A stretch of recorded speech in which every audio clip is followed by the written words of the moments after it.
Situata e djeshme në Tiranë është shoqëruar me tensione të larta dhe përplasje që kanë lënë pas pasoja të rënda, si për rendin publik, ashtu edhe për qytetarit e rastit.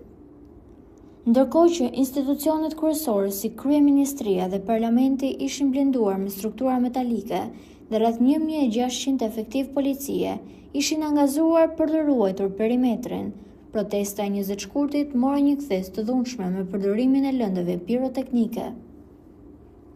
Policia u kundërpërgjigj me hedhjen e gazit lotësielës dhe autobotët me ujë, duke krijuar një situatë kaotike në qendër të kryeqytetit.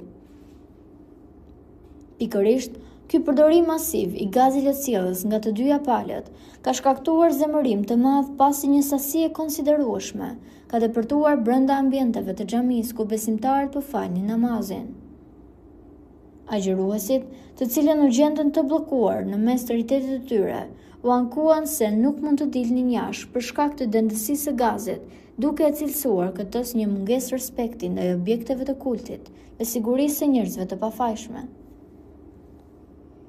Pas përfundimit të tubimit, Sali Berisha u drejtua menjëherë drejt spitalit për të vizituar persona që mbeten të lënduar gjatë përplasjeve me policinë.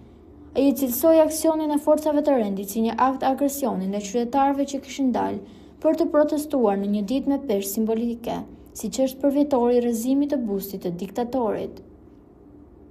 Edhe pse në shesh u pa kreativiteti i protestuesve përmes pankartave pikante si "Edhe nëse bota hesht, atë dheu nuk ta fal", dita u mbyll me një bilanc të rënd të personave të lënduar dhe të arrestuar, duke lënë pas një atmosferë të rënduar politike. Po juve çfarë mendimi keni për këtë situatë? Komentojeni mendimin tuaj. Dhe mos harroni të shtypni butonin subscribe për të mos humbur asnjë video të re rreth kanalit ton. Ju faleminderit.